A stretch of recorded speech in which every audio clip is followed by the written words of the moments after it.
This conference will now be recorded.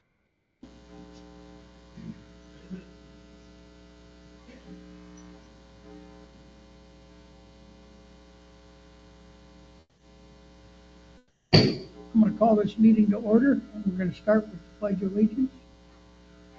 I pledge allegiance to the flag of the United States of America and to the republic for which it stands, one nation, under God, indivisible, with liberty and justice for all.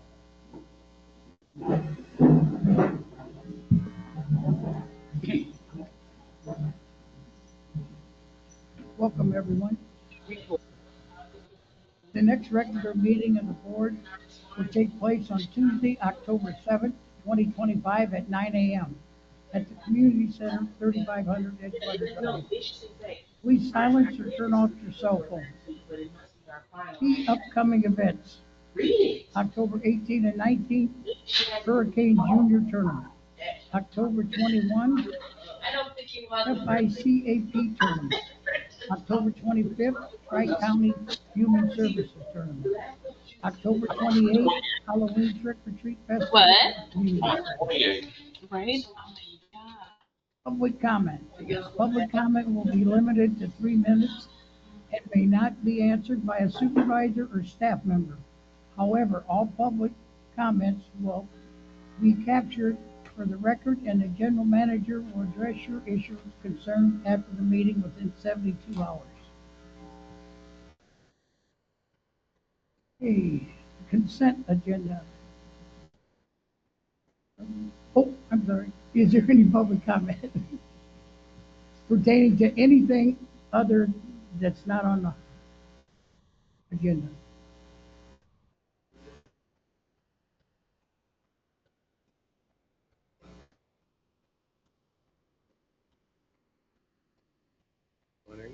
Morning. Any better? Yeah. Okay. Ray Brooks from Matanzas. I got two issues I'd like to discuss real quickly. One is the Deer Run greens. I know a couple of months ago we had a conversation about Turtle Run greens, and it's now come to my attention that Turtle Run greens look better than the Deer Run greens, and yet there's been no communication whatsoever from the district or the Troon people about what's going on.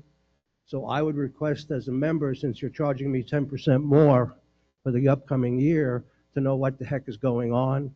And I'm sure the other members would like to know as well. That's first. Second is, I'm sure the board looks at this, but golf and restaurant is a third of our budget. And yet when I look at the numbers that came out in this past weekend, the financials for golf call that we're going to drop $251,000 from the year before. And the financials for the restaurant call that we're going to drop $29,000 from the previous year. I've never heard the board have a conversation about the financials on golf. All the board does is approve the financials as they come out, and yet no conversations ever happen. So my question is, does the board care? And if so, why has it not been discussed? Thank you. Thank you. Anyone else? Hi, my name's Bill Messline, and I live on Calatrava. I really don't have a complaint, but I do have... Can you hear me now? Yeah. Okay. No complaints, but I do have 3 things I'd like to bring up. Number one, I'd like to congratulate President Gilpin and the board for not raising the district fee this year. I think that's a significant thing, and I really appreciate it, as do the residents, especially people on fixed income. Number two, I'd like to congratulate the board and Ray on reaching an agreement. I think he's done a super job since he's been general manager. I'm glad to see he's going to be retained as general manager, and I look forward to what he's going to do in the future. The third thing I'd like to do is congratulate you on the app, the Sun and Lakes app. I had an occasion to use that because I had a small problem. And I filled out the app. They got back to me within 48 hours saying that they received it and somebody would be in touch with me. Within a couple weeks, the borough or the district engineer had called me very professional. He listened to, what I had to say. He agreed, and we came to a conclusion of what needed to be done. And within 2 weeks, he did it, and the problem was solved. So again, the app works tremendous, and I would urge people to use it. Thank you. Thank you, sir. Anyone else? Okay. Thank you for participating.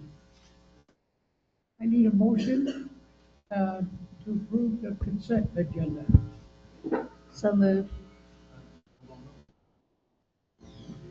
Yeah, we're gonna Oh, eliminate number D, the Hornet purchase on Unit 12 until October. Yes, sir. Okay. okay. Then we have a second? Do we have to amend this? I amend the motion for the consent agenda, eliminating item D. Tabling agenda item D till October. Tabling it, not Okay. Eliminating for this meeting. Yes, sir. We're tabling it till October. Okay, is there a second? Second. Okay. Now, do we vote on that? Yeah. Okay, Jacqueline. Supervisor Herrick, Supervisor Norton, Supervisor Phillips, Yes. Supervisor McLaughlin, Yes.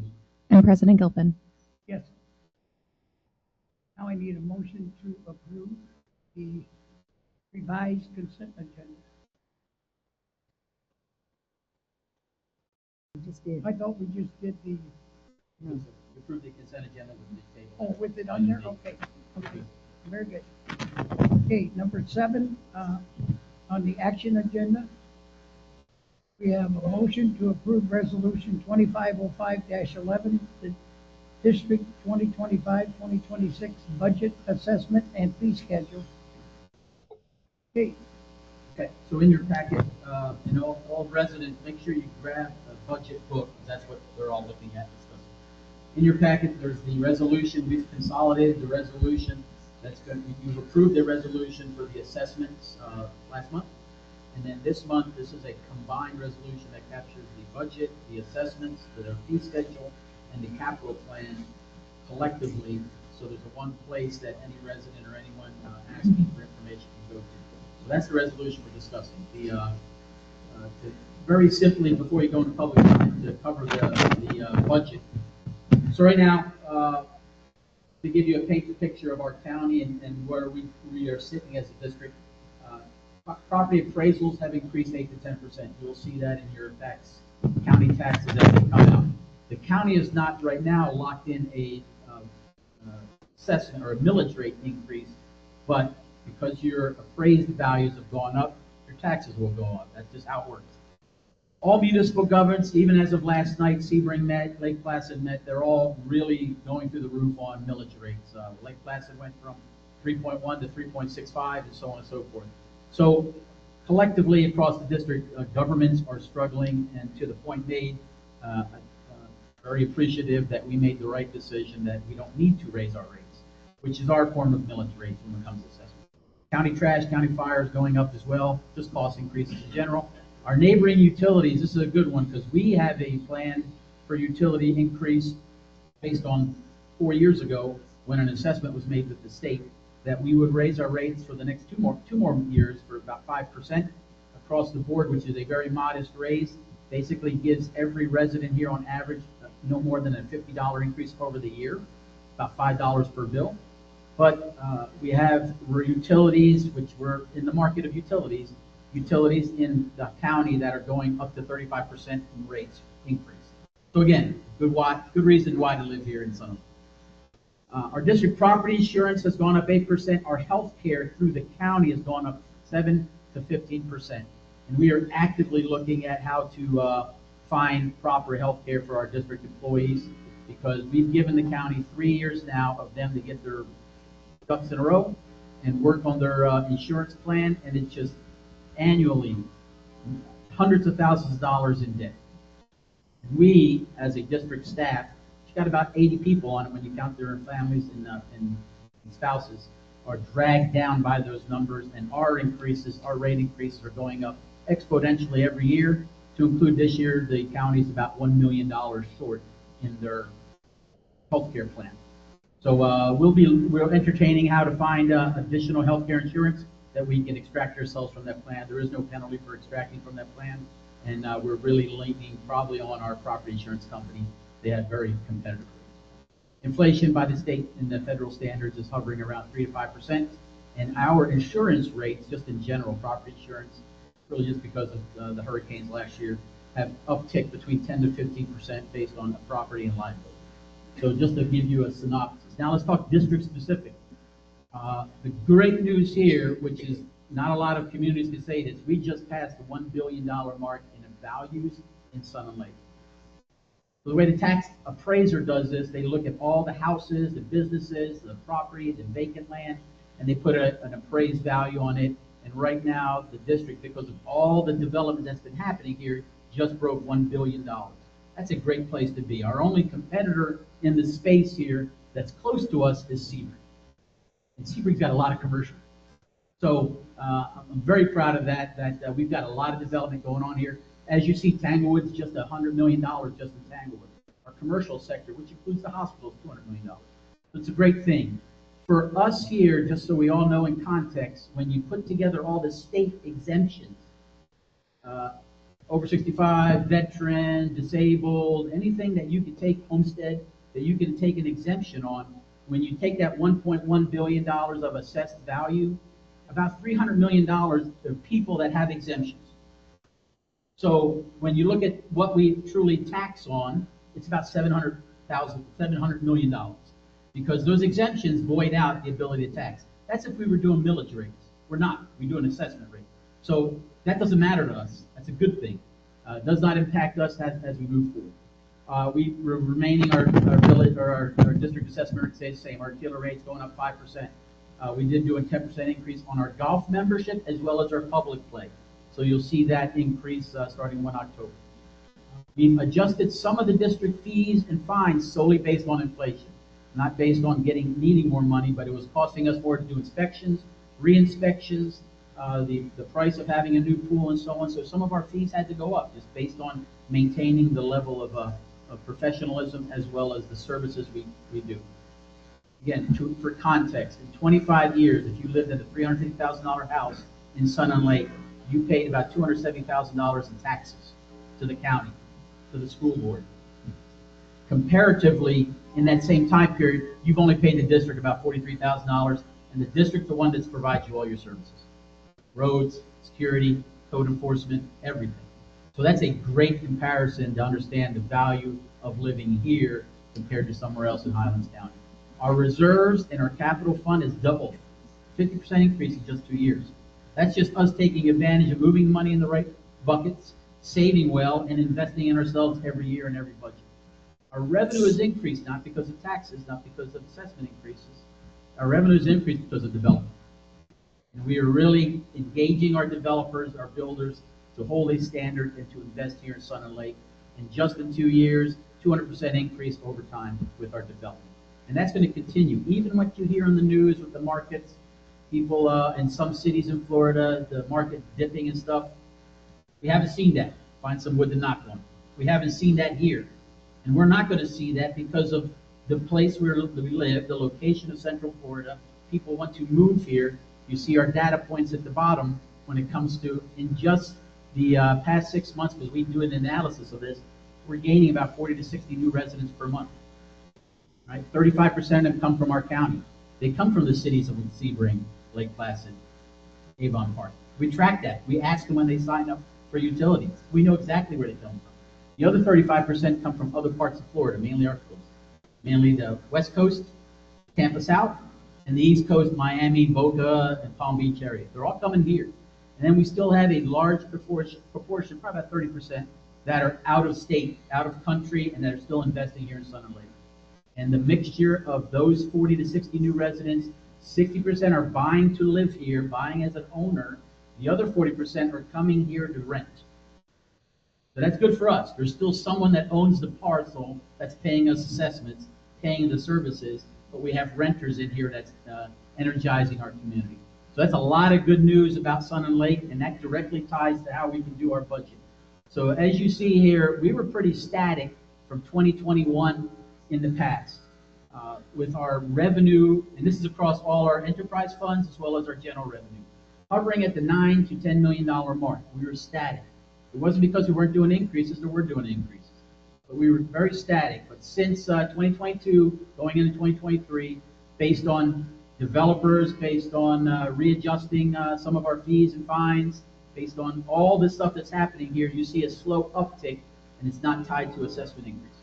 So that's good news. So right now in 2025, this budget you're looking at, the Sun and Lake revenue will be about $18.8 million this year.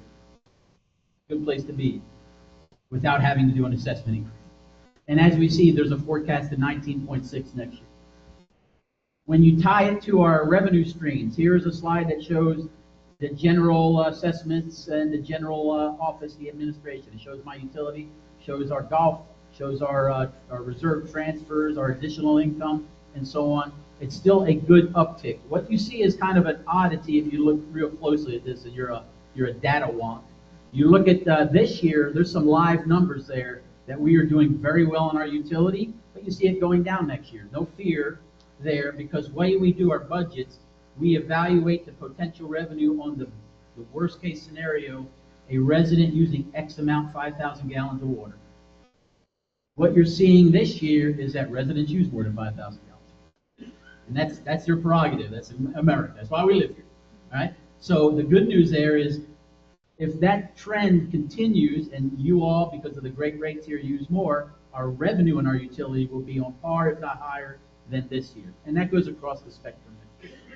So we're on a good glide path on all our amenities, all our enterprise funds, and that move forward. And then as you see there at the bottom, even if you looked at this in the past since 2000, there's been a slow uptick, but the annual increase in Sun and Lake is about 3.3% in costs. That's over 20 years. That's taking the averages and so on. And right now, if you look at the federal numbers, the average inflation increase over that same 20 years, when you average it all out, it's only 2.9. So we hover right at inflation and a little bit more to make sure we have premier amenities, not just average amenities, and so on.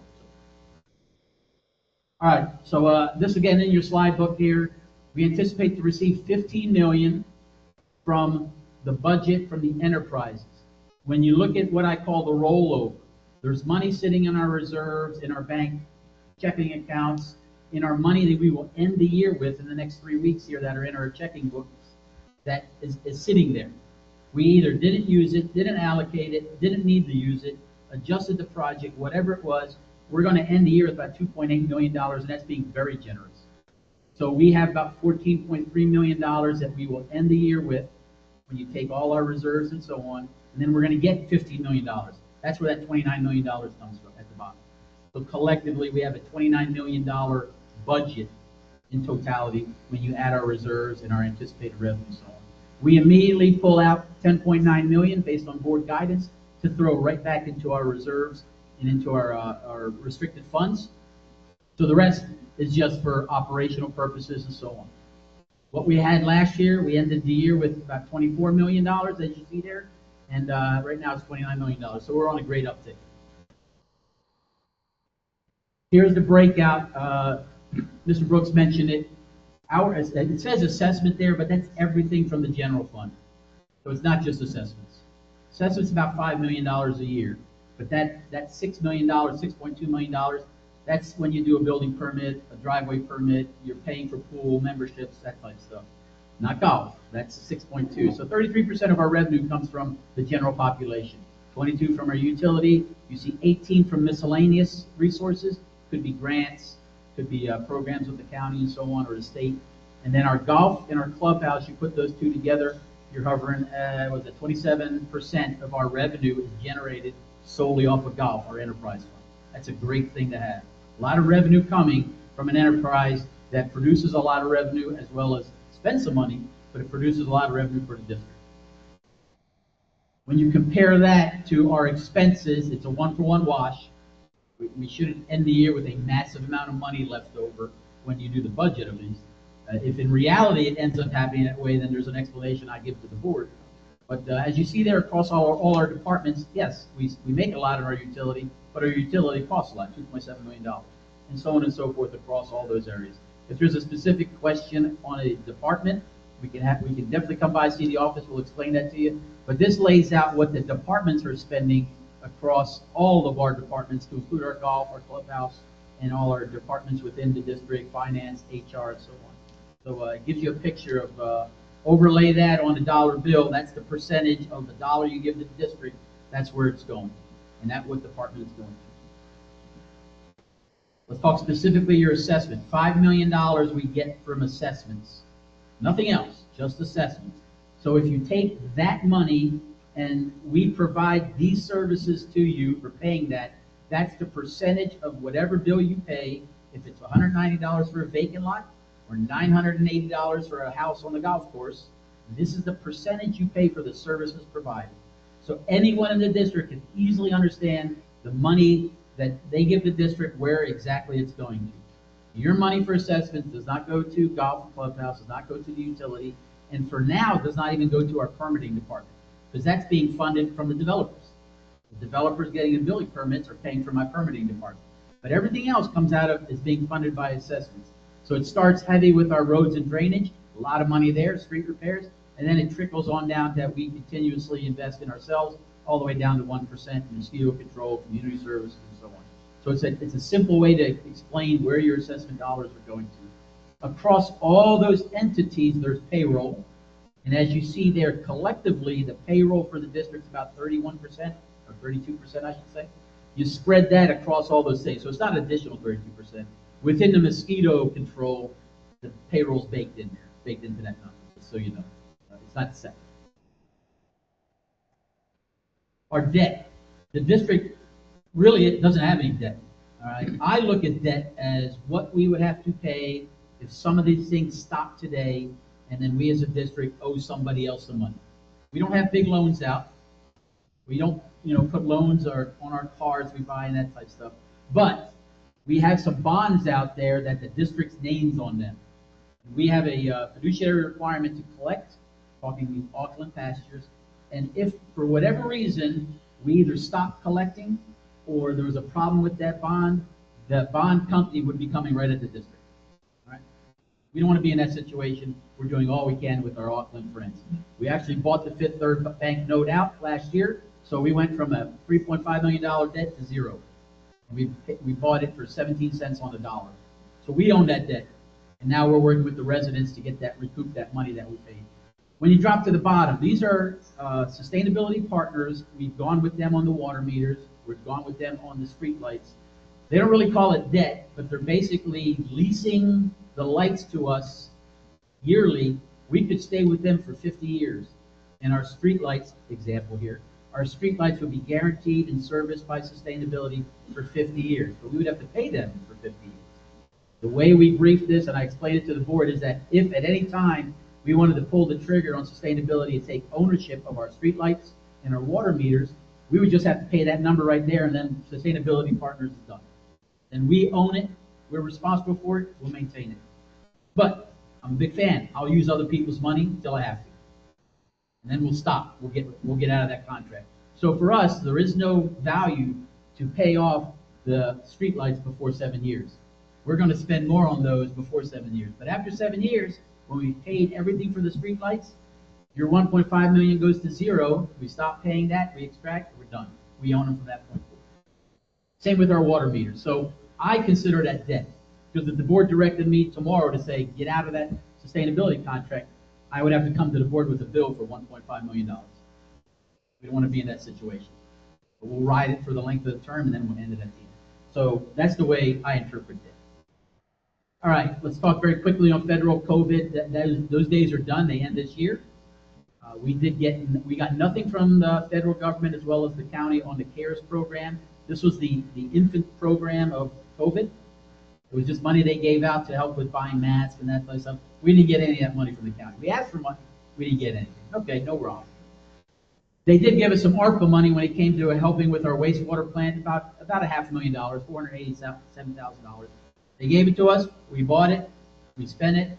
We installed the items for our wastewater plant, and right now we're waiting on the official letter from the county saying you are zeroed out, your finances are done, and we're done with the COVID program. So we're good with that.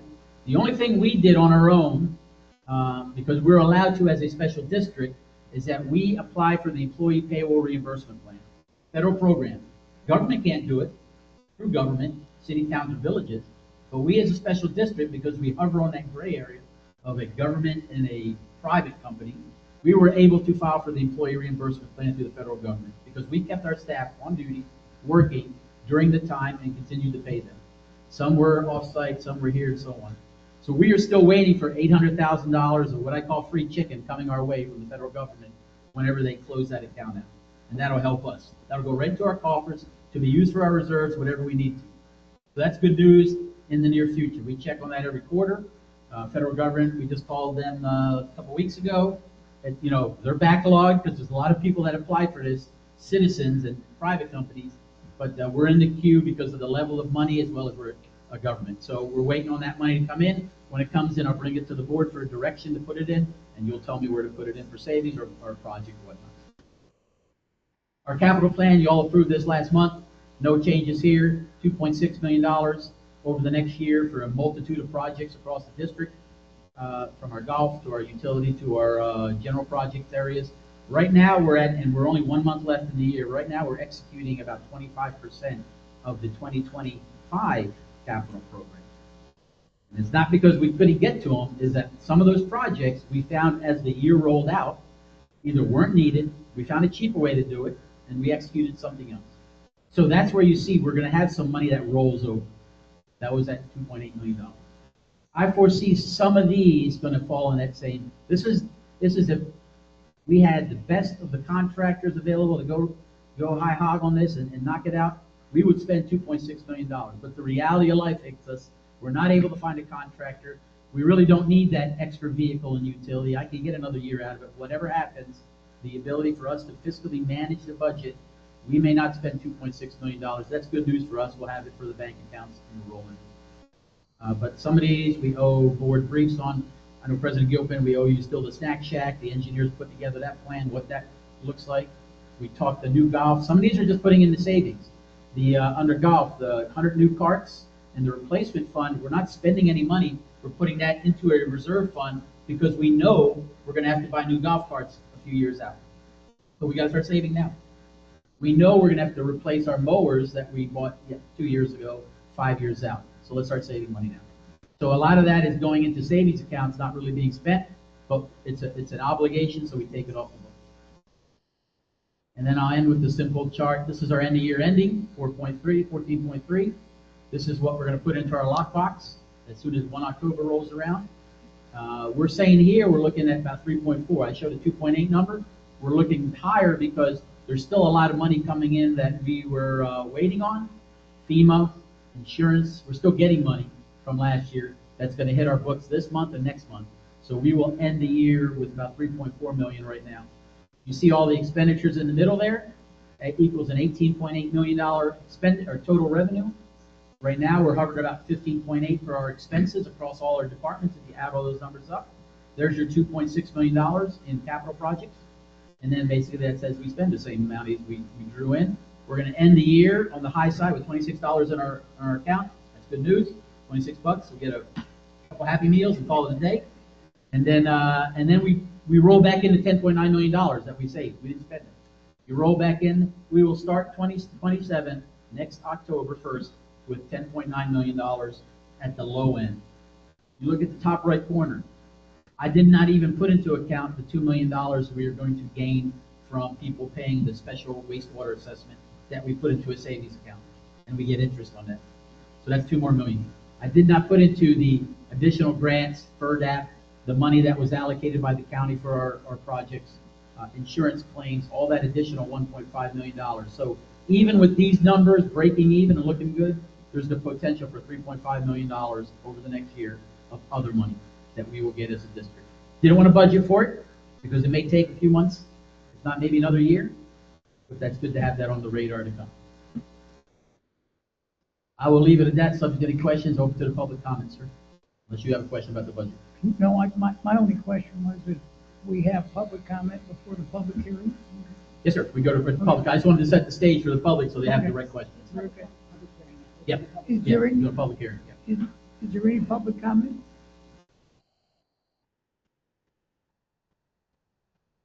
Mark Carmona, Myrtle Beach Drive.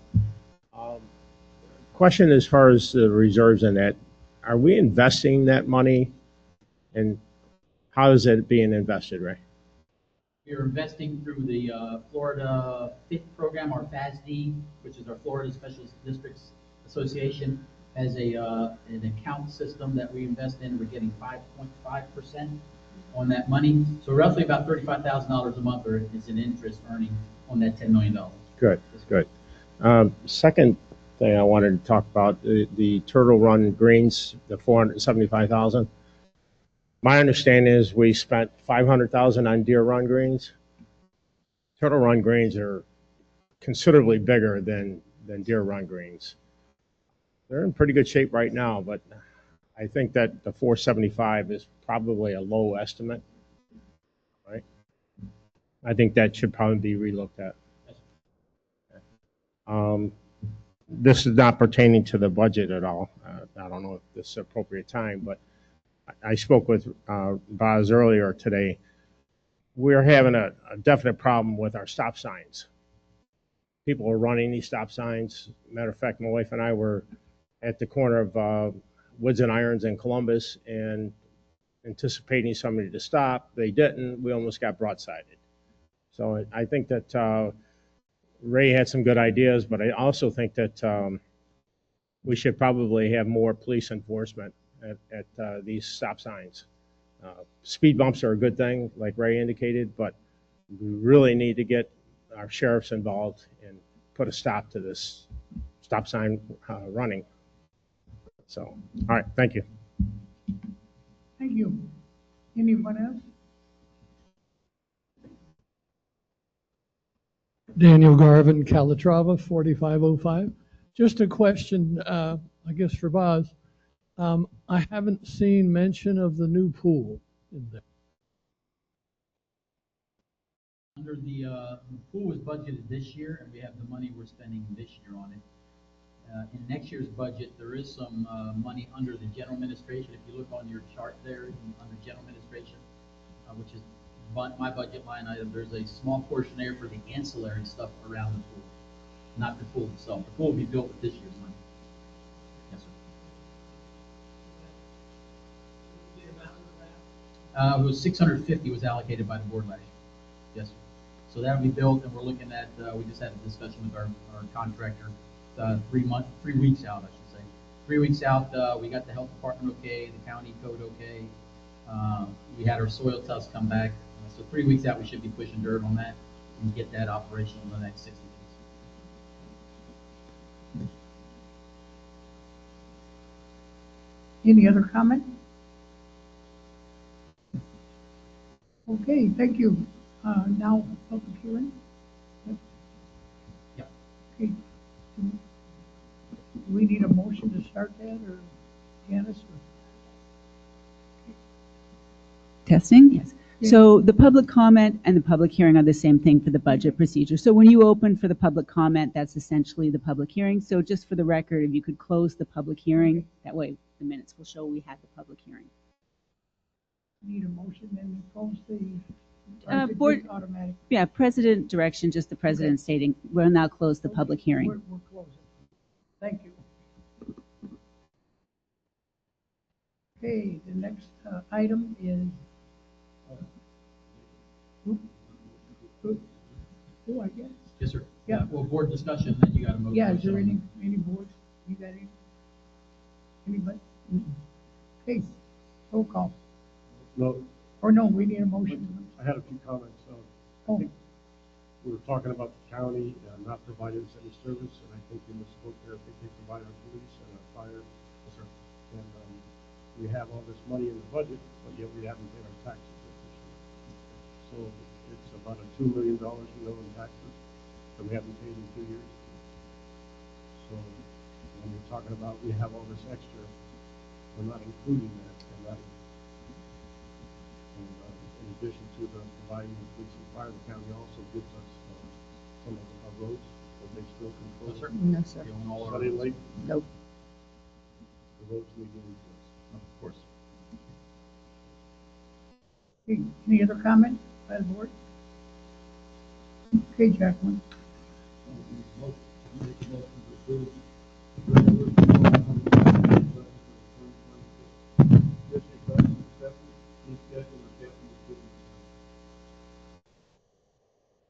Steve, we have a second. Supervisor Norton? Supervisor Phillips? Yes. Supervisor McLaughlin? No. Supervisor Herrick? Yes. President Gilpin? No. Okay, we have passed we have passed. Why did you not? We have passed the budget. I have talked to our district manager. He knows exactly why I'm voting no. So he does not, he does not have anything to say about that. Why doesn't he? Because I just asked him the question. If you're not going to tell me why you are not approving a balanced budget, I'd like to know why. And I think the members, the president needs to know why. Why? I have told our district manager why I'm not voting for that, and the people of this community, when I ran for election, know exactly why I'm voting against it. I disagree. Oh. I don't know. I'm the resident. I don't know. General manager, why did you not approve that balanced budget? Sir, I appreciate the question, but those are discussions we have in conference. You can't even tell the residents that are here, obviously one of them doesn't know why you didn't. Nope. Obviously, I know I was off the Okay, 7B, discussion on the draft general manager's evaluation form and possible motion to approve. So in your packet, you have a form that was worked on this past summer. Last year, we had a form that you have for evaluations of just myself. I think we had some feedback from board members that it wasn't satisfactory, it was too lengthy, so on and so forth. So our HR worked with the other communities, came up with a format with some board member input. And we're just trying to present a form that we can adjust over the year, but before next June is when you all, based on the contract, has to do an annual evaluation. So I wanted to give you all something to work off of to discuss. It can be a discussion, don't need a motion now. If you need more time to chew on it, I just wanted to get it going so we get it in the record book that we have a form on the books. I have a question for Ariel. What's the difference than what we did last year to this one, basically? The form I believe that we did last year was more closely aligned to what you're going to see for a general employee. So any of our other at-will employees, myself, any other member of the district staff. This one obviously is a little bit different. There's opportunities to go into a little bit more detail. There's obviously a scoring matrix that you can see on there, but also an opportunity for some written comments, constructive feedback, things that are going really well. With the position of general manager obviously being quite different than that of the rest of the staff. We felt that it was warranted for there to be an evaluation that reflects that and opportunities to give appropriate feedback to make sure that we're moving in the direction that we're comfortable with the board. Hey, well, I looked at it and I didn't see much difference in This is the what we did. right. This is the form that we used for the general manager's contract renegotiation. Okay, that's why. Yes. It looks the same thing. Correct. So last year for the performance evaluation, the board voted and used a form that was different than the one that we used for the contract renegotiation. So this form in particular wasn't necessarily a performance evaluation in its sense that we had already done that for that annual. This was supporting documentation to support that renewal. So what we're trying to do, because we felt like this worked well, is that adopt this to replace what was used in the last annual performance evaluation. Okay, but that makes sense. I wasn't here last year, so it was the same as what we did for contract. Yes, that is correct. Okay. Is there any other comment by the board? Yeah,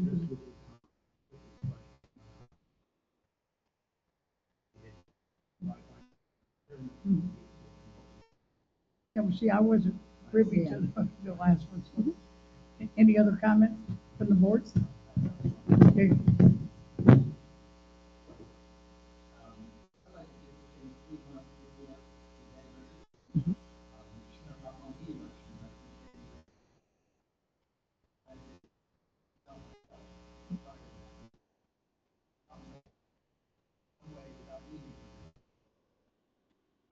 Absolutely. So in the memo, just to make sure that it's something that you guys are comfortable with, what was recommended was that they're completed in May annually. Sorry, my computer's on sleep. Board of Supervisors would individually complete the GM evaluation in May. Then in June, those are due back to Human Resources, so it gives you about a month to have those done. Due back in June, and then documents are prepared for inclusion at the next regularly scheduled meeting. That would put evaluations added as a discussion item or action item if necessary in July annually. So there's a breakdown that you'll see in that memo. Just tried to include that to make sure that we were all comfortable with that timeline. Then we can meet the appropriate deadlines that are set forth in the GM contract. Any other comment? Any public comment on this? Okay.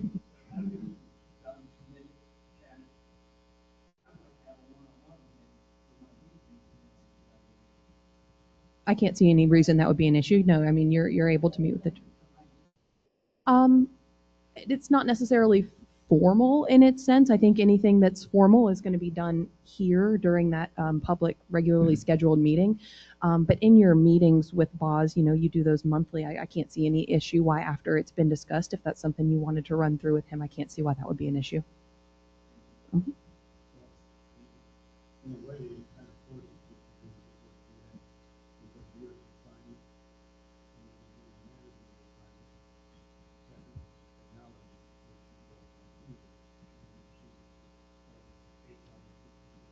Which is as per standard for what we do, even with general employees.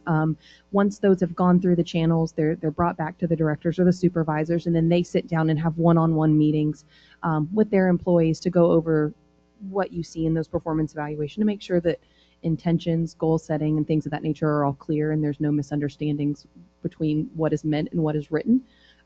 So that's sort of standard for what we do anyway, so I can't see that being an issue.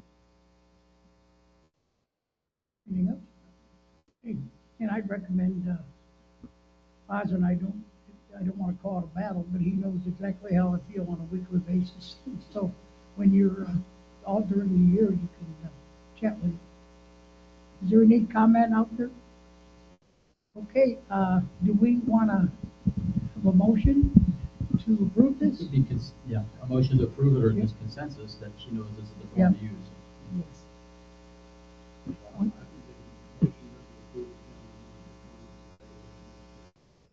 Okay, we have a motion. Do we have a second? I second it. Okay, and a second. Jacqueline?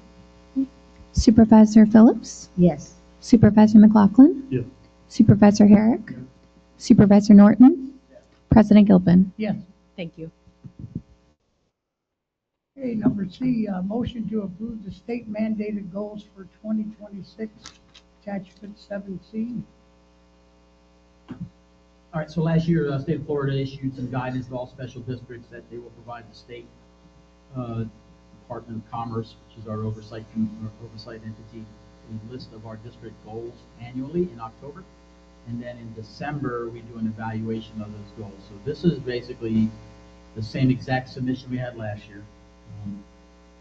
We're still looking at it, the validity of some of the comments as well as what we need to add to it. But we wanted to make the deadline for sure. So this is what we're going to submit again with some metrics of how to track it. And then you will see in November's board meeting our assessment from 2025, because we owe that to the state. And we also posted on our website to show our residents how successful we were on our district goals completion. Really not too controversial. The only issue I would see is that at the state level, this directive may just go away this year. They tried to let it go away last year. I think the state House was overwhelmed by a lot of other issues. But there is an initiative to stick a fork in this one because of a lot of the districts are pushing back. Why do you need to know type information? It's not a big deal. It takes us a couple minutes to put this together and track it. So no concern on our part, so we'll meet the state goals. So I just wanted to get your directive on this, approve this, so we can submit it to the state. Any comment by the board? No. I talked yesterday, or the day before, yesterday with Boz about it, because this was something that started last year, and I wasn't aware of it, but it doesn't sound to me like it's any, you know, again, I can understand why there were some complaints and stuff, but if it's something they want us to do, we can do it. Okay, do we want a motion on this? Yes, sir. Motion to approve our 2026 goals for submission.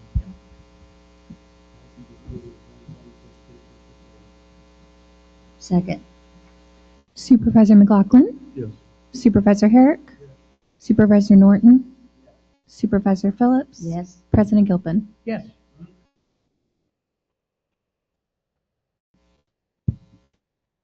We have no add-ons, sir. Add-on, okay, petitions and communication, None. okay,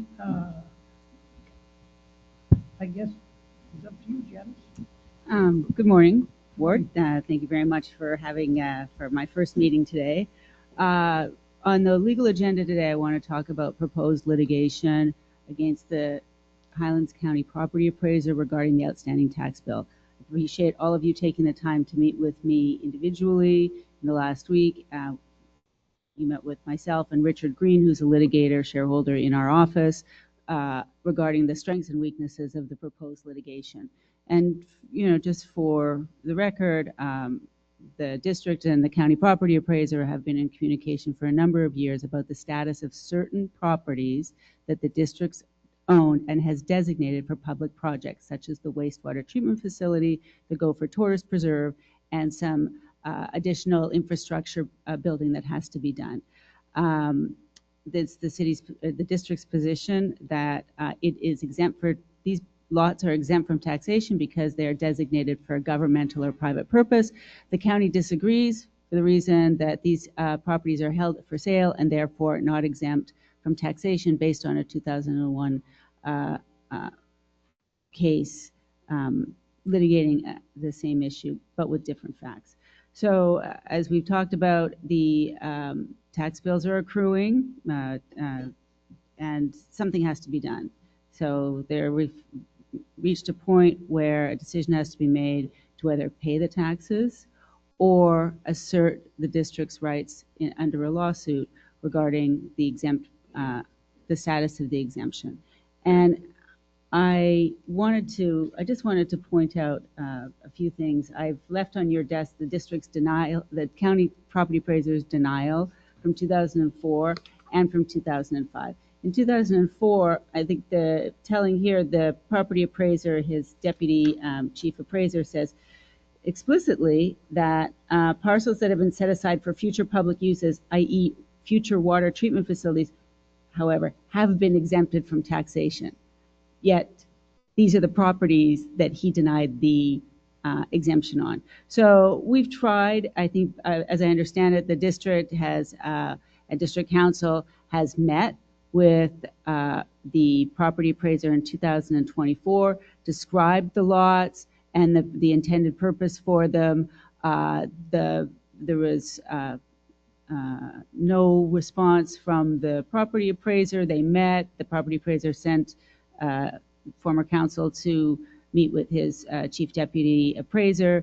They met several times through telephone conversations and email, and the 2024 denial came forth.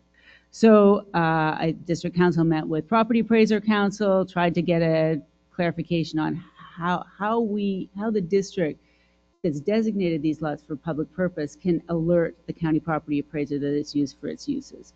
And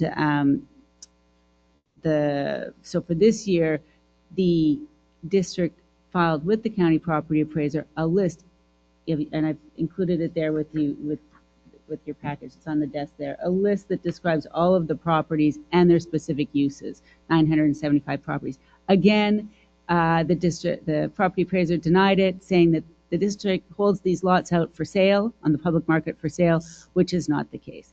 So I think that it's now a point of district says this, county says that. We need a neutral third party like a judge to determine whether these properties are taxable or exempt from taxation, how the district is supposed to work with what information the property appraiser needs to accept the properties as public purpose, so they're entitled to the exemption, and what to do with the backlog or the past due taxes. So these things are kind of swirling around, and it's not an option now to do nothing. Something has to be done. Any questions? Oh, two other things. As I said in my conversations with you all, one question was how come we haven't worked with the county commission? Well, the county commission is a separate entity, so the county property appraiser is a constitutional office separate and distinct from the county. I believe there was some outreach with the property appraiser in 2024. This year, there were numerous calls and emails that went unanswered. And Boz can verify that. And the second thing was, well, how does is it Spring Lake Improvement District, treat their properties that they own that are used for government purposes or public purposes? And we got information back from the general manager of that district saying all of the properties that Spring Lake. I apologize. I'm new to the area. Spring Lake owns are exempt from taxation automatically. There's never been a question. So, why are we being treated differently? I think it all stems back to this 2001 case when, in fact, the district was holding those properties out for sale. And the facts here are different. The district is not holding these 975 lots out for sale. They don't have them listed on the MLS. The county property appraiser in his denial letter made a blanket statement saying, we looked at the district's property transactions across the district and noticed that the district was buying and selling properties, but did not connect it to just because they're selling properties, let's say in Unit 12, doesn't mean that these 975 properties that have been specifically designated by this board for public uses are up for sale. So, we would like the board's direction as to whether you approve the district filing a lawsuit against the Highland County property appraiser for declaratory relief to have the court tell us and the county how to proceed. Any questions? Boz and I are available for answers. Is there any comment by the supervisor?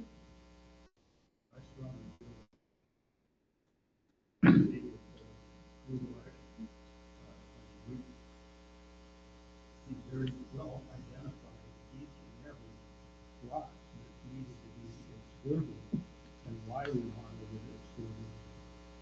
And to just flat ignore it is improper. And we're talking $1.5 million that we don't owe. So I firmly think that we need to go ahead and start the procedure. My question is, take this action, can you just make it stop, or does it go after when we haven't paid that? It will declare that these the past due taxes. The goal of the litigation is to assert that the county didn't follow the proper procedure, and therefore the bill is null and void. It's ultra virus. It didn't follow procedurally, so therefore cannot be charged. For future, it will definitely, every year it's a facts and circumstances analysis. So every year they're going to have to look at the facts. And clearly in the last 2 years, the county didn't look at the facts to say, what are these properties used for? So going forward, we hope that the court says, okay, going forward, district and county or district and property appraiser, has to receive some sort of evidence, either, we believe that it's the county's responsibility, the county property appraiser's responsibility to request information about the lots. The county property appraiser says no, the district has to supply that information. Whatever the process is, the district is prepared to follow it. If the county property appraiser wants, just as by way of background, your taxable status of your land is evaluated on January 1st every year. So if the county property appraiser says to, the court says, by October 1st, district, you have to provide the county appraiser the list of properties that are used for public purpose and some sort of, analysis or support for that. That would give the property appraiser a few months to make that determination. So be it. But again, we're back to what the statute is silent as to this process. It appears that with your neighboring district, they just automatically grant this exemption for properties that they own. So, and we've seen in other counties with other districts that own property that if it's owned for public purpose, it's automatically coded as either retention pond, right-of-way, water treatment facility, and the exemption is automatically applied. So the question is, how do we get that coding? How do we get the property appraiser to code these properties? And that would be a good question to ask the tax appraiser before filing a lawsuit against them. But in our case, our general manager has declared war on the county and the county property appraiser and attacked them all in a letter and then had it published in the newspaper. And this has created a all-out war from Sun and Lake against the Highlands County.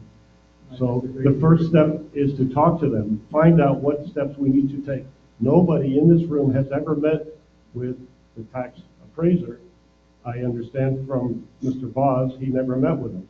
Is that true, Mr. Boz? Our lawyer met with him, sir. I don't need to meet with him. Our lawyer went to him, sir. Did our lawyer get the information? Because when I read the letter from the legal review, it says that we had 30 days to appeal it, and we didn't appeal it. And before going to a lawsuit, just jumping into a lawsuit, I understand is going to give your firm about $500,000 in revenue, and I understand why you're favoring that. But we don't have $500,000 to throw away just because somebody doesn't want to take the time out to meet with the property appraiser. so if I may, there are two responses there. I include a litigation budget in the package, and we've anticipated on, that the litigation would cost $185,000 to $334,000 if it goes to trial. And if there's an appeal, it would be an additional $125,000. So that is in your package. I'm very happy to go through everything with you. And that's assuming that there's going to be depositions of, I think, 7 witnesses, which that's a lot of witnesses. I can't imagine the county property appraiser. I think there's maybe 1 or 2 witnesses, but be that as it may, we were being conservative with our numbers and making sure that on the high end. As to the question as to why the district didn't appeal the property appraiser's denial, the statute provides 2 mechanisms by which to appeal the decision of the property appraiser. One is to go to the Value Adjustment Board, which is a board like yourself that would hear our facts and analysis and make a decision. That would require the district to file an appeal on 975 lots, 975 appeals at $25 a piece. The cost to appeal were very large. Secondly, we don't think the Value Adjustment Board has the jurisdiction to determine the law. And this is really a question of law, and that's why we're going to the courts. This is a question of law, as I pointed out to you. There is a constitutional, but the law, it's in the Florida Constitution that properties used for municipal purposes are exempt from taxation. Properties owned by the following government units are exempt from taxation. So we really think that this is a legal issue and can only be resolved by the courts. That was our recommendation, and the district manager, general manager confirmed that.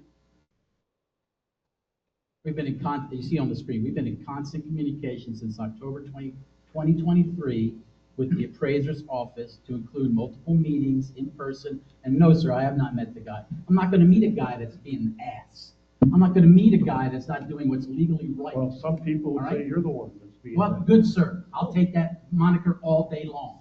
Okay. All right? It's wrong, sir. You get a bad ticket, sir. Sir, you get a bad ticket, you're just going to pay it and like wait till the next ticket you get? You file an appeal. You had an appeal. You had Sir, an no, opportunity. you're You don't very, jump into a lawsuit for any little thing. sir, It costs- this ain't a little thing, You're sir. taking other people's money, $500,000, and spending it that you don't have the right to do. Sir, this ain't a little thing. We are not supposed to be taxed. Spring Lake does not pay taxes on their land. Avon Park, Sebring, Lake Placid do not pay taxes on municipal land. What, I don't understand what you're not grasping there. I With all read the due respect lawsuit, for, the 2001 lawsuit said that you're wrong. because we were selling that land, sir. The district was actively selling. So it, and we're not even counting the land in Unit 12 that we are selling. We took that off our list. We'll pay the $800,000 in taxes. It just amazes me that we would just write a $1.5 million check. And oh, by the way, the county, because of them foreclosing us for not paying taxes, made $9 million from the resale of that land, and we got to pay zero. It's So ridiculous, sir. The option is going to be we're going to lose the property anyway before the lawsuit gets settled. So you're fighting a losing battle. Just to clarify that once we file the lawsuit, all collections will be tolled and all actions will be stopped until the conclusion of the lawsuit. Or any other, Beverly, you? No, I agree with Craig. I think we need to take this for a very simple reason. If we do not do anything and we pay the taxes, we're setting a precedent that I don't want to live with for the next 25, 30 years. I just think we need to let a partial outside person decide what is law and what is not. I have, my comment is that John, I did meet with him. I met with him twice. He said I was the first face from Center Lake he's ever met, other than one time he met Mr. Olson, one time. Yes. In 2024. And I personally just think we need to talk about this more before we file action. We have 2,186 lots, right? Yes, sir. Is that what we have? We are currently exempt on 134 of them. Now, to me, just like the lot beside us that we bought, we owe $1,970.64 on that. Why haven't we went there and got a tax exemption? We did, sir. We filed it the day we bought it. Well, They denied then why it, do sir. we owe $1,970? Sir, they denied it, so they want us to pay it. We're not, the way he's talking, we're not doing it the way we're supposed to. And, you know, and I'm novice in this, but I believe it's their game. That's the county. We're trying to work with the county. I just think, when I talked to him, he said he would come here. I would like to see him come here. I would love to see him come. And he will come at the next meeting if we ask him. And I think, other than just listening, we should get more information on what we do. But I think we have to go lot by lot. We did. To ask that. No, he told me that all of them, every lot we owned was marked tax exempt. Right at the list. And I talked to him. That's why he needs to come here and talk to us. Because I feel like I need to get more information on it. But I think, Maz, it might be a good idea. You go talk to him. If you direct me, I will go talk to him, sir. Whether you agree with him or not, it's their ball game right now, and I'm not willing to spend that kind of money right away until I know who's right and who's wrong. And I hear both sides. And I have talked to this man. He's been a county appraiser since 1988. He was in on the 2001 deal. He knows all about it. That's his job. So I'm not sure if we're not doing something right. We certainly are not communicating with the man. And I would like to ask him to come here to the next meeting and talk to us. And delay any action until then. because I'm just not in the, and I think we need to pay, we need to get exempt one thing at a time if we have to, instead of trying to blanket the whole thing. And I also would like the board to get a list of, and a map of 2,186 lots and where they are and what our plan is to do with those. I mean, that is our plan, I think.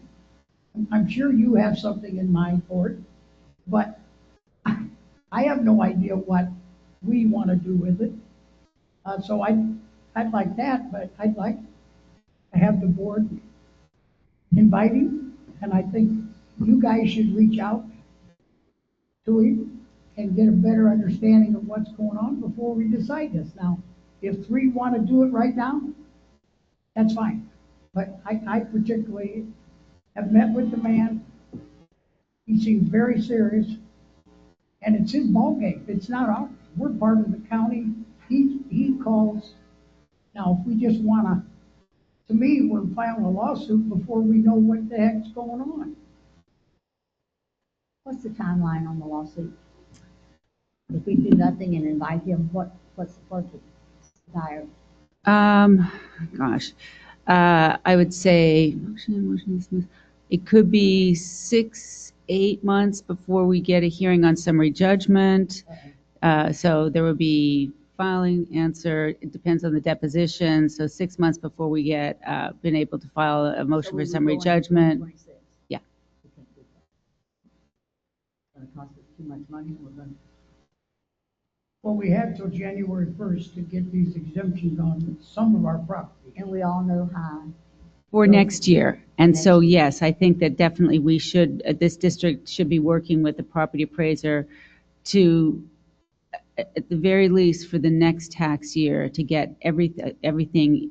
And I agree that maybe there's communications with the property appraiser's office that we say, okay, we did it the way that you told us last time to give us the properties. We gave you the properties like this. Do you want the properties individually? Do you want each and every exemption form, like this front form here? Do you want that filed for each and every individual lot? And how much is that? Well, I think it was $25 to file for each exemption. Yeah. Exactly. That's the point. We're being Well, held. he said, he told me that there's no other, in the county, in the Sebring or anyplace else, they don't have 2,186 lots. And they're all exempt. They went through and the county parcels are exempt because they went through what has to be done. Now, again, you're a lawyer. I'm not. I'm just telling you what he said. But I don't think there's a clear Well, I think there is. that people have tried to get it resolved. I mean, again, that's my opinion, but for me, just knowing that our district manager has not met him,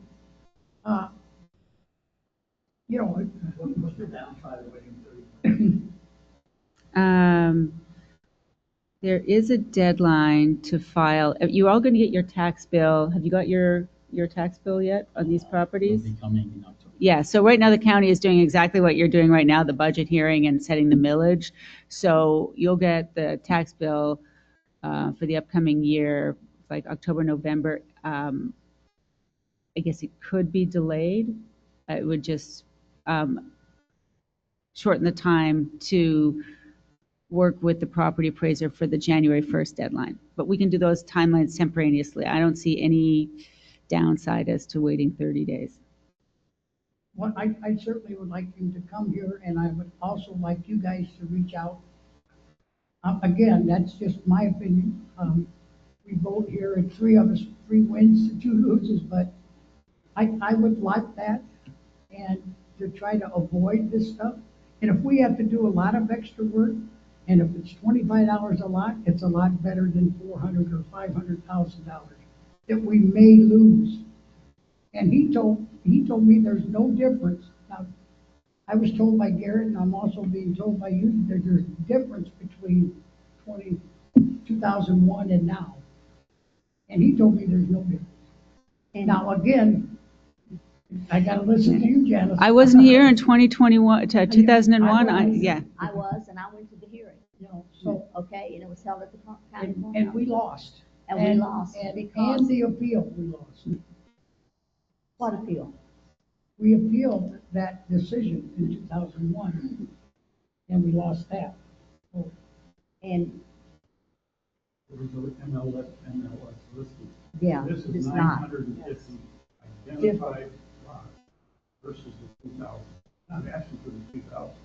I'm asking just for the 920 lots. And it provided specific detail as to what each lot are identified to be used for. And they flat ignored, just flat ignored our request. With no explanation, just flat denied. I think it's obvious that they're two different situations here. And I think it's time, we've got to move ahead, and it could, once we move ahead, it may not end up going to trial. Maybe we reach some form of a final agreement. But as it is now, we have a person that is defined, saying, since he's been here eon years, that 2001 is the year. It is not the year. Not in my opinion. And I asked him that, and he doesn't seem unreasonable to me. He just says, we're not doing what he asked. But we didn't. And I'm just telling you what it is. And I think we owe it to our community not to sue until we get it worked out. And if we have to sue, Beverly, if we have to sue, then we have to sue. But I don't feel, we got a lot of people think they know what to do. When I talk to the man, I mean, he doesn't seem like he's lying to me. He's got an opinion of why he turned it down. And again, so it's all up to the board. We want to start that, but in my mind, we need to work and try to avoid this and pay the taxes that we have to pay. There's no reason why he doesn't know, and we haven't worked out exactly where that plant's going. Those should all be tax exempt. The lot beside us should be tax exempt. It should have been from the minute that we bought it. And now we owe $1,900. I mean, it just, so I guess it's up to the board what the board wants to do, but I want to have public comment first. It's the board's prerogative to accept public comment. Is that all right? Yep, that's the board's prerogative. Public comment.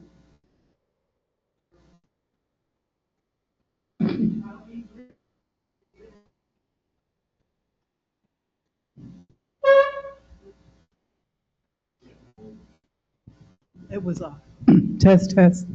Dr. Javita McKinney, I live here in Sun Lake, across the street.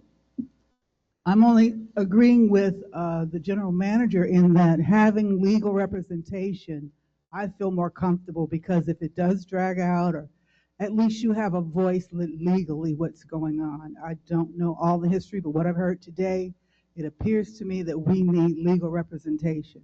As residents, it's safer that way. Thank you for all you're doing, and your points are good, but the legal representation makes it documented. It also protects us as residents. And you got to pay for legal representation. And if you don't have it, what will happen is something really bad probably, and then we will have needed it anyway. So why not go ahead and keep that? Okay, thank you. Yes, sir. And it'll also keep our general manager from having to do a lot of the legwork and the other, he needs to stay on point, right? That's what lawyers are for. I think I turned it off. Sorry. Thank you, dear.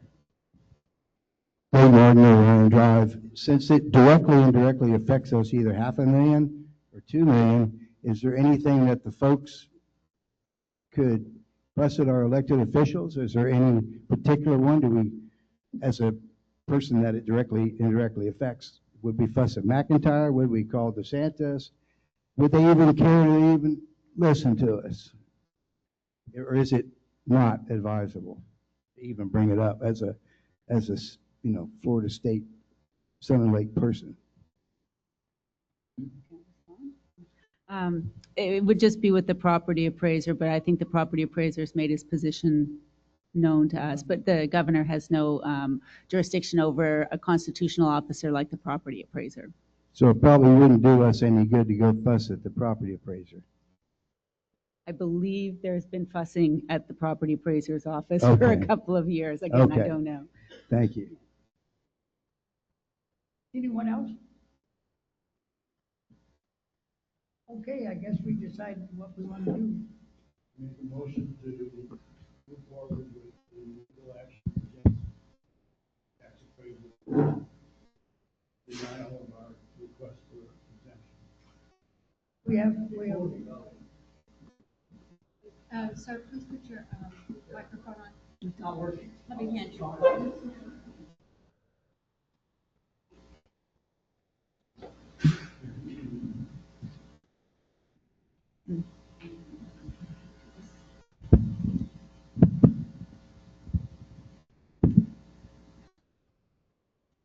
I mean, I tend to agree with what we're being told by our attorneys.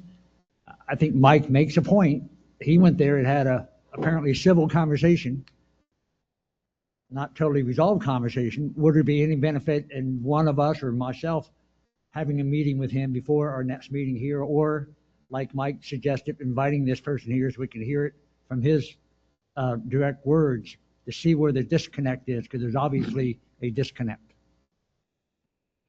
Procedurally, under the statutory process, the tax collector denial stands, and then the process is it goes to the Value Adjustment Board for a hearing. So the process is pretty set in the statute as to the obligations and the appeal period. I don't think that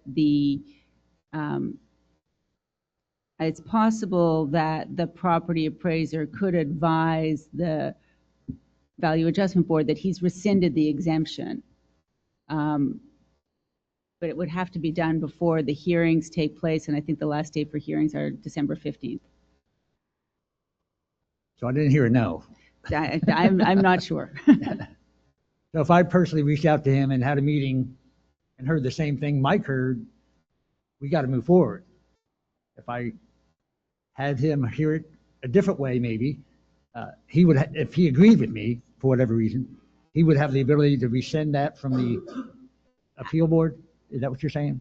I'm not entirely sure what his powers and authorities are for rescinding it. I know the Value Adjustment Board can overturn it.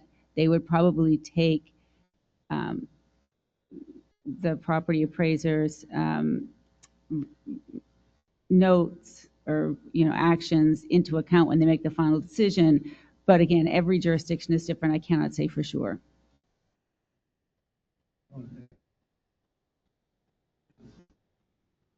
Why was your voice stronger? Are we people going providing the law and showing? I'm not suggesting that you don't go down. All I'm suggesting, I don't see where it would make any difference. I agree, but there's a flat out denial, and you used the word, and I think you're right. They ignored that list. They didn't evaluate that list. And that would be my only thing is, show me that you didn't just ignore it, because it's clear to me it was ignored. Doesn't this letter tell you that he did not ignore it, that he is in fact denying it? And doesn't this say to Mr. Olson, and is not his signature right there? So he did evaluate it, he just denied it. That was the 2024. The 2025 is definitely the same denial with the exact same language. Exact same language. I mean, and he's done this since 2001. I agree, but that is and just, I don't think that reinforces the point to me, he ignored it instead of looking at the list.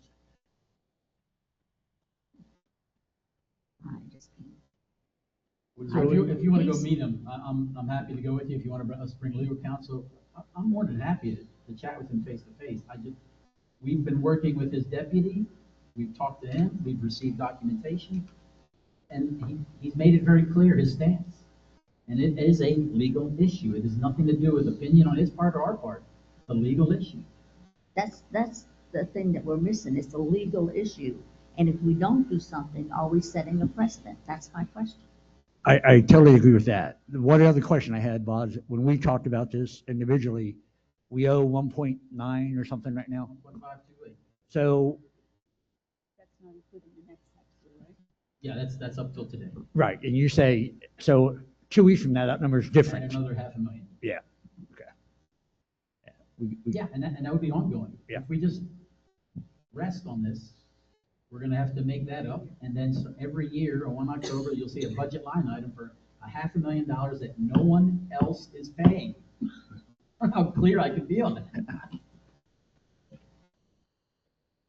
And to your question, Commissioner Supervisor Phillips, would it set a precedent? As I said, every January they assess the lots, but they would probably rely on past information. Well, the district has paid taxes on this before, so clearly it's the district's opinion that it's taxable. Exactly. So it would be one of the facts that they rely on to determine the taxable status. And what did they do last year? They tax. Anyone else? I made a motion to start legal proceedings. And it either needs a second or a die. I second it. Supervisor Herrick, Yes. Supervisor Norton, Yes. Supervisor Phillips, Yes. Supervisor McLaughlin, No. President Gilpin. Oh. Okay. I guess we're in the sewer business.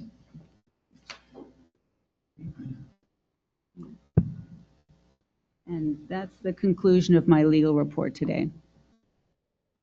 Okay, Gulf Community Charter? Oh, the Gulf mini charter.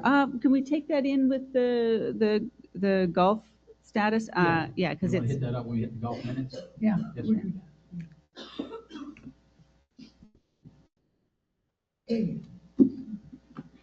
You have your lengthy general manager's report, and there's some data points in there with the swale clearing.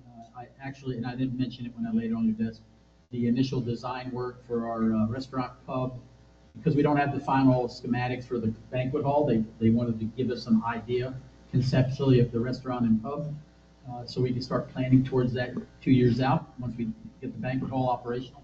But it gives you an idea of what visually the atmosphere will be in both of those locations. And we'll have those on the website, as well as we'll have copies if individuals want to look at those. Yes, ma'am. Can I just make one comment sure. about this? I went and looked, I love it, everything it is, that, I love the colors and the design. The only thing that I might suggest is none of the chairs have arms. Sure. Yes, And ma'am. we are I got you. older community. We sometimes need help getting up. No, I got you. Yes, ma'am. Thank you. And we'll be having discussions with Mike, the chef, and so on this week with that company to discuss some points. More to follow. There's no decision-making on that. No, That's I'm just just some a planning. suggestion. Curbing on Center Lake is done. You'll see us going back there to get rid of some of the landscaping that's encroaching on some of the older curb and gutter. And then next year's phase, it will be from the circle to the district office as we continue to improve the curbing so we can direct the water from rainwater, stormwater away from it. You'll see in some upgrades on our entrances. We had some discussion from citizens last month. That was part of our plan. We're putting that in motion. So it's starting with Highway 27 entrance. Some upgrades there with landscaping. The sign is getting a digital sign as well as some fixing on that. So apologize for the state it's in now. You'll see the next phase will be Schumacher's entrance. We're upgrading the landscaping on that coming into the district. And then the final, I had a meeting with the owners of the land that's north on the Sun Lake, the northern entrance, Ponce Leon, 2 retired doctors. We're discussing with them how we can work together to get that upgraded. They own the palm trees, but we're seeing what we can do working with them on maintaining that, as well as you're going to see some upgrades in landscaping for here just to refresh our entrances, since that's the 3 ways to get into Sun Lake. You got to pass it, you got to go past it either way, so let's make them look decent. I actually saw them cutting palm trees. Yes, sir. 2 days ago. Yeah, and we're relocating that silk palm or tree, that's not, we didn't kill it by Sun Lake Boulevard. We're relocating it, but we're replacing it with palms. Or on the sign entrance, are we gonna update that with the current? Yes, we're putting a centerpiece community, we're using. Is it the gonna be logo. blue at all? Like, or, We're changing some of the lighting effects, but it's not gonna say golf community, it's gonna be centerpiece community. It's the logo that we're supposed to have. correct, okay. It'll say golf course and so on. But that's a few weeks as we progress with that. The main thing that where you see that empty middle spot, that's a digital sign that's going to go there. That's going to mirror all the other digital signs, so it's the same message. Back to on the swale. Yes, sir. With some of these areas where we've got some significant standing water, and I'm talking Mesa San Benito, have we put any mosquito tablets in them, those waters? We're adding that. Right now, we spray in the early mornings. We change it from nights to mornings. We're spraying. We're going to actively now, as we spray in the morning, in the afternoon, throughout the day, we'll add the pellets to the standing water. We haven't. That was not part of our regular procedures, but because we have some standing areas, we're going to start. And that's the same mosquito team that does it. Ray, on the Yes, sir. swales, I really, you and I have talked about it extensively, and I really believe we need to eventually get there and clear those things, other Yes, sir. than just mowing. Sure. And I hope that's in our plan. It is. Because what I see now is just, we're clearing a trench, there's some, in one particular thing on the B Street, there's fencing that's in our, Yep. and I understand that you don't want to have to make the people move it, but that's important in between all those ABC streets to get that drainage working. And I just question again whether we certainly got to do it in the dry period. Agreed. And I hope you have that plan for January, February. We're doing that, and we're asking, folks should not be putting permanent structures in the easements for drainage. So we are actively sending them a letter, notifying them they need to move it in a certain amount of time. We give them 60 days. They can move it. If we have to move it, we'll move it, but we're not going to pay for replacing it. Right. It's just in the wrong area, so they need to. It should not be there. We've done that before. So we're doing that. To your point, we are doing the initial cutting, just opening up the access to it. There's a piece of equipment that we're going to test on Romero Street. That'll be that project up there, and it's a large area that actually cuts out a channel of the swale. Yeah. And it's a special equipment that they're using that we're going to test out there. It's only $1 a foot to use it, so we're going to try that out. And if that's successful, which I think it should be, Romero is going to cost us $1,000 to do the whole channel. Then that's going to be just going around the district to open up everyone's swale. So yes. This work being contracted out, or we're doing it in-house? All in-house, sir. The only contractor we use, because we don't have that capability, is the boring guy. So we clear the front swale, we clear the back swale with our stuff, our equipment, but then we bore a line between the two to connect the water. We don't have a boring machine. There's only one guy locally that does that. So that is, and that's, I think, $5,000 for him to do all the bores. Yep. That'll connect the front water, runs it to the back swale, and then the back swale takes it to our drainage ponds. So we're continuing to do that. You saw some work done on Orduno and Durango and the ABC streets. That was a collapsed pipe from a swale. We fixed that immediately. That was a quick repair. It looked like a sinkhole, but actually the pipe collapsed. It was an original 50-year-old pipe, so we got that done.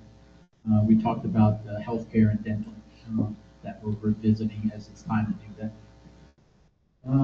The plans for the restaurant, this was tied to your packet. Again, I definitely appreciate any feedback. I know we shared these with some of the board members, some citizens. Any feedback on this as we move this. But again, this is just to give you an idea that years 2 and 3, as we get the banquet hall facility going, we start repurposing our restaurant, our pub. We'll identify some of these things to upgrade our capacity there for revenue purposes. But that gives you an idea. This makes a pub side that is pub-like, bar-like only, and with a small menu, but then it makes a true restaurant in the place we call the banquet area.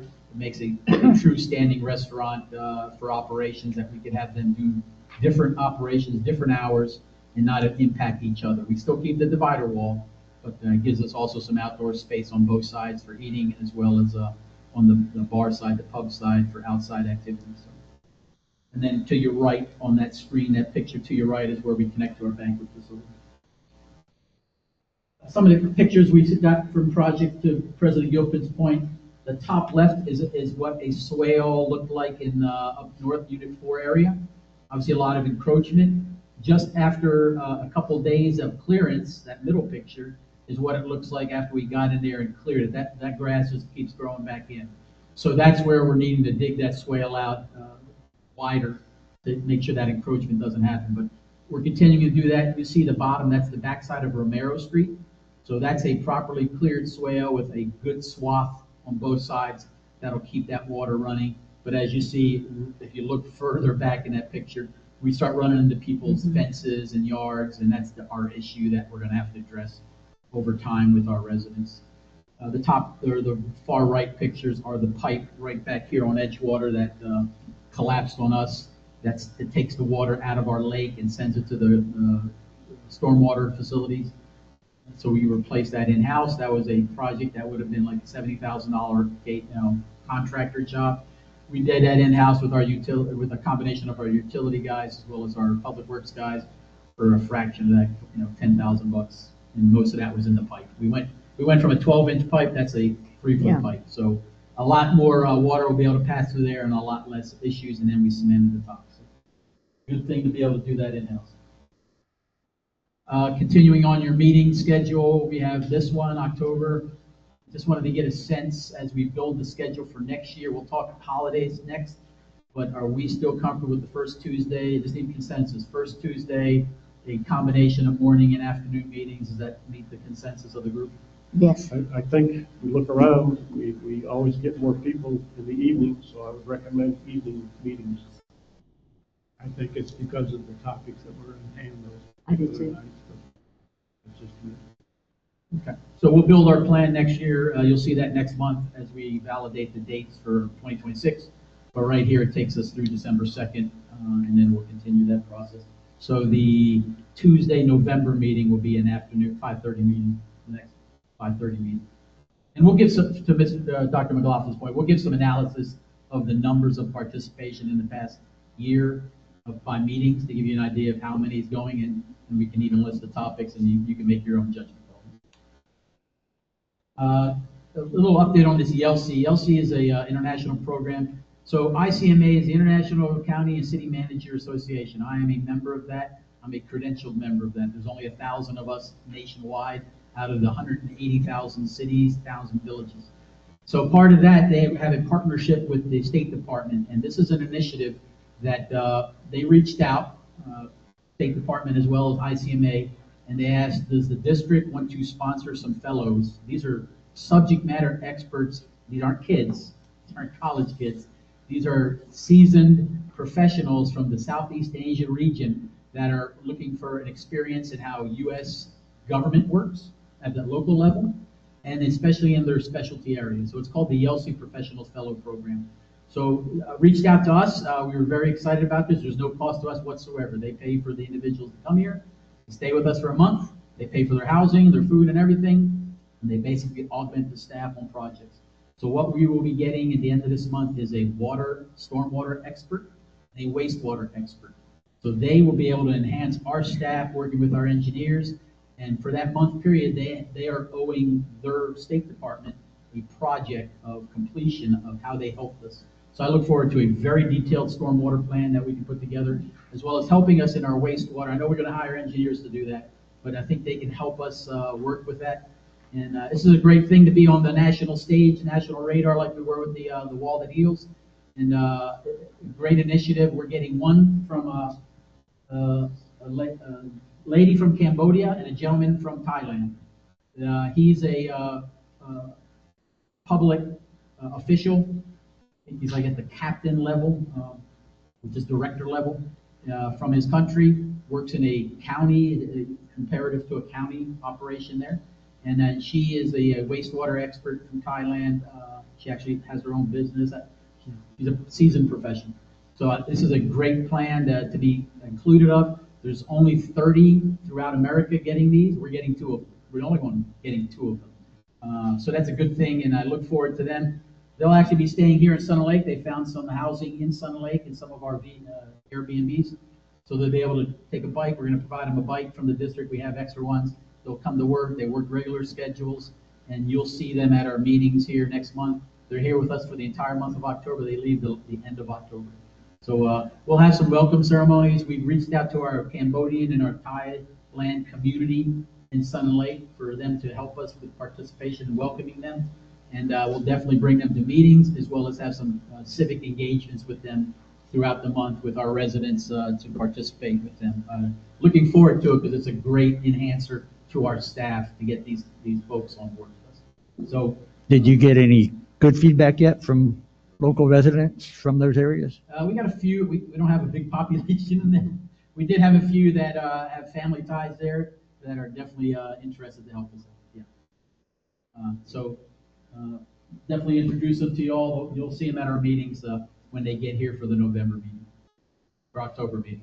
Their skill set is just perfect. Yeah, no, they're spot on, and there actually gives us some ability to collaborate with Advent Health. The wastewater person has a health background as well, so we're reaching out to Advent Health to see if there's a partnership we can do. So it's going to be a good thing to have. You have your proposed District 2026 holidays. We similarly mirror the county plan, obviously the federal plan, but we also put some common sense to it. If they're taking off Thursday, for us it makes sense to make it a 4-day weekend because to bring everybody back on a Friday in one scenario there, it didn't make sense. So we used one of our official holidays to cover that, and where we maybe did not give another type holiday, we designated. We tested out the floating holiday this year.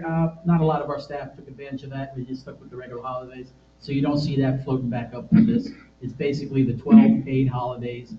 That's the norm, and that'll be the day set. And then next month I owe you tied to this the board meeting date so we can make sure they're all in synchronization. The county's doing their board meeting. We're still working the land requests. These are again parcels that the county acquired that we are asking to come back to us for our wastewater. They're all sitting in the wastewater. We're working with the county on this, so we'll see how that goes. Recycle plant, it's really tied to Unit 12. So after we get the Unit 12 discussion finalized, then I'll be able to go back and decide if that's the location they want to put their recycle plant, or will we just do our own recycle plant. I haven't brought Janice in on the ordinance changes. The feedback we got from the county was you just do your own. It didn't make sense, so I need to get Janice engaged on that because I think I know it needs to be a county ordinance that helps us changing some of the code enforcement rules. We just can't arbitrarily do that. So I think there was a little misunderstanding of what the feedback was from the county legal. Janice will add that to her plate as we move forward with this. And then the reclaiming of land along Orduna. So in the Unit 12, there are a large chunk of parcels that last year were foreclosed on by the county. They are not sellable to the Unit 12 agreement, so we don't own them. The county owns them. So those parcels were in discussion because the county's looking for a place for more green space. And if they're willing to deed them back, they were ours to start with. If they will give them back to us, we will create the park we need for our southern residents and for the Unit 12 residents. But we don't need to develop it, we just need the green space ability. So that's an ongoing discussion, but we're waiting on the final plan for Unit 12. The 25 and above expenditures, this will be one more month of this. No, nothing out of the norm. They're all within budget. The two that were not in budget, we did the court resurfacing. That was you all voted on that back in May, so we approved that, and that's done. Next year budget includes matching the colors and resurfacing the tennis and the shuffleboard, so they're all similar. So we'll add that next year. But everything else was within budget. From there. And we'll hit your golf. So the golf committee met last month. That's their feedback. I did not attend this one. I'll attend the next one. I usually do each and every other one. But we'll be there. Staff was there, Mike, Jason, and Jimmy. And so that's their summary of action. Not really anything for us or recommendations for y'all. We're just enforcing some rules in the policy and moving that way. Tied to this, in your packet, I apologize. maybe it's a hidden slide. In your packet is the charter for golf that Janice looked at, and in blue, I believe, Yeah. is all her commentary for the legal language of it. But I believe, President Gopin, you wanted to even get a sense of the board to continue the charter as is. Yes, Yeah. well, we first, we're gonna vote on whether we keep the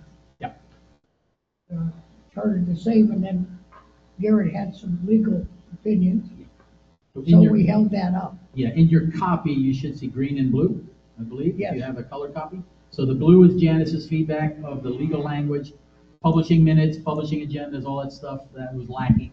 We added that in there. In green was the golf committee's feedback to you all, what they would like to see changed in it. So that's the difference in colors. But it really, if we move that discussion back one more step, it's the validity of keeping it, and I'll leave it to the president. Yeah, and I just think we need to settle it one way or the other. We either keep it the same way with the legal changes that Janice put in, or we change it to what the golf committee wants. But I just want to just emphasize again, this was started by the supervisors. It should be ended by the supervisors. If so, this is not a regular committee. But again, it's we go down to a vote again, so I think we need to have an opinion on what the board wants to do.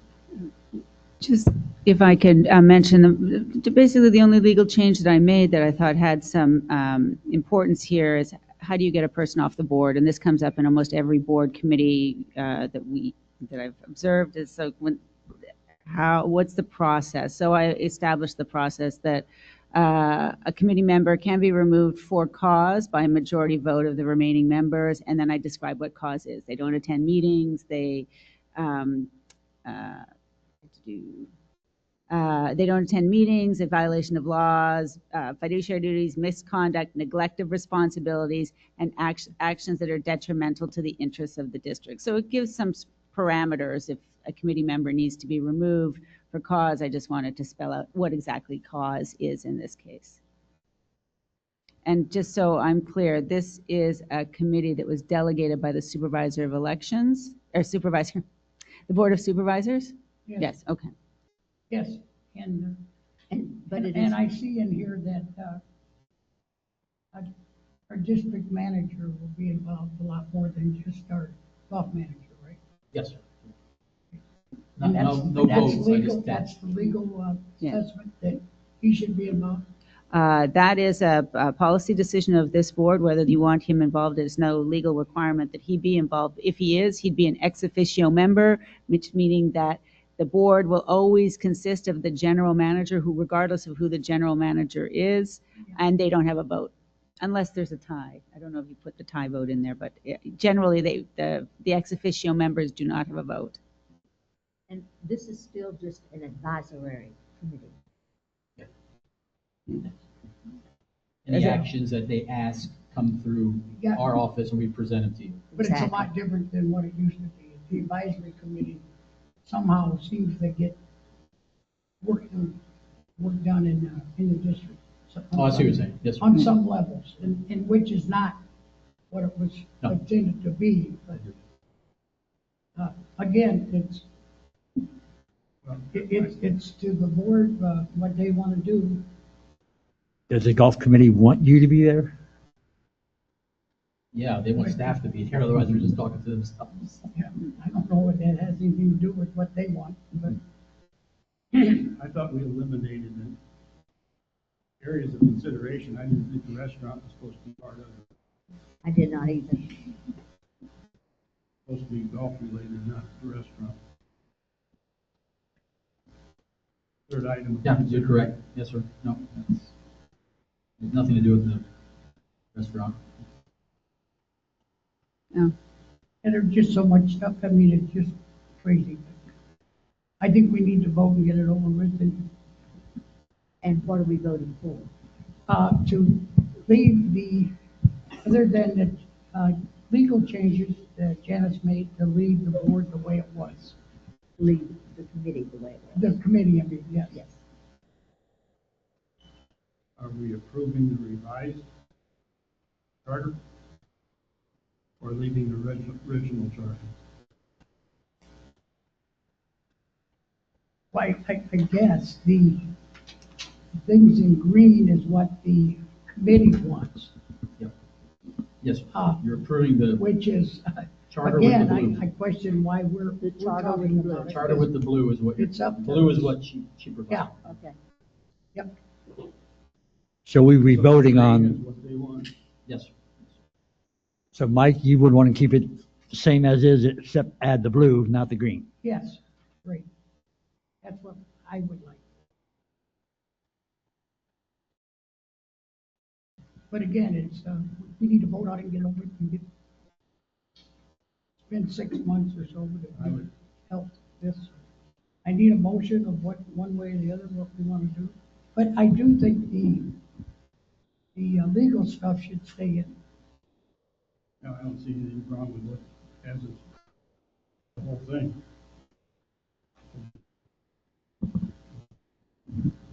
I'll go ahead and make a motion that the revised October 3rd Sun Lake Golf Committee charter be approved with the exception of the restaurant is not part of their area of consideration. I second that motion. Before you take a vote on that, I just want to clarify for the record the terms of the motion. So you're saying, for example, under chairperson of the committee, the green strikes out that the chairperson will be appointed for a 2-year terms by the president, the general manager, and the past chairperson. Are you wanting that to remain, that the chairperson is appointed by a committee, it seems, of the Board of Supervisors, general manager, and the past chairman? Or do you want the committee chair to be elected by a majority vote of the committee? I want it the way it was. Okay, And that's, it's appointed by the president. okay. Yeah. I don't see a reason to have it myself. What It's is- just that it's a committee and they elect their own chairperson. We're going to vote on the blue only and take out the green. That's not what I said. Well, that's not what. Oh, okay. Then I'll make that motion to keep it as is without the green. Add the blue, leave out the green. And the green that's stricken through. Yes. Well, anything that's green, right? Well, the green that's stricken through is the original. To what Janice is saying, under chairperson of the committee. The green that's stricken through was the original. It was stricken through by the committee and they added the other green part. So for the vote, you're asking everything that has a strike through comes back in, and then we're adding the blue. Yes. I think that's what I'm saying. The way it was, with the legal added to it. Yes. Okay. Exactly. That's clarifying for the motion. So there's a motion and a second on the table. Supervisor Norton, Yes. Supervisor Phillips, Yes. Supervisor McLaughlin, Yes. Supervisor Herrick, No. President Gilpin. Yes. And other than some staff issues going on, y'all are seeing them, dealing with them. We're working on a grant for this green space out here, FERDAT, which is what we got for our park, our playground. So that's ongoing with the FERDAT, which is a state program. That's ongoing. But that's everything else is the 2025 event starts with our trunk or treat, which is in October. And we'll take, and then it starts a domino effect of all the other district events that happen that you will all be invited to and more than welcome to attend.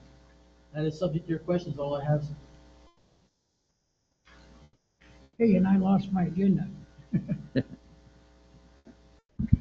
Oh, here it is.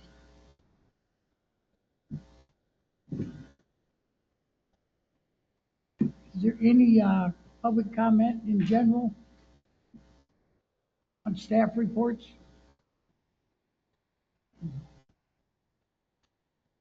Dr. McKinney, Palassa Street resident.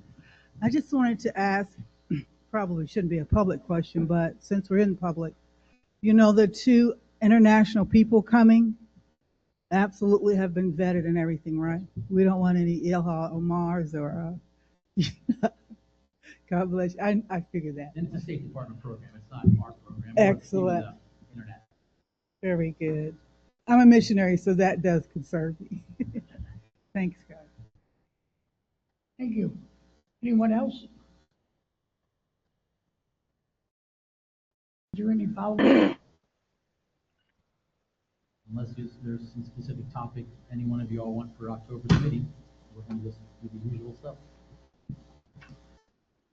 I just wanted to briefly ask about you told me about the water that we gotta drain.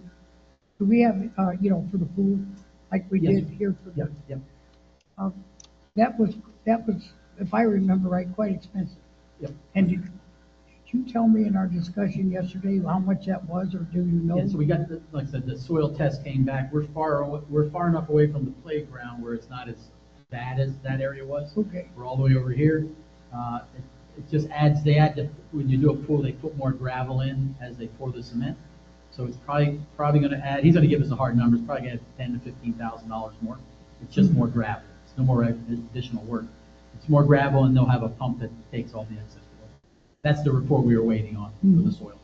And so the plan is to, where's the extra money gonna come from? Or That's would still it within be the in- 650 number. And we're just stop and not finish if we have to for next year's money, or will we be able to complete the project Well, totally? the pool proper is a Yeah. $425,000. Yeah, but the thing is 650 for the Yes, entire we thing. budgeted 650 for that entire complex. So once we get the pool in, we have the fencing that goes in. So we're still hovering in the 650 number. Okay, that's what, Yeah, we're still hovering here. The only thing we're waiting on is the final, we got the bid back, we're waiting on the final engineering contract with the yoga and gym extension. So that may be something, that's why we have $150,000 in next year's budget to add to this if needed. That's just a placeholder. But that would be more so for that part, not the pool. okay. Yep. Okay, discussion to and from the board? Okay, meeting adjourned. Yay.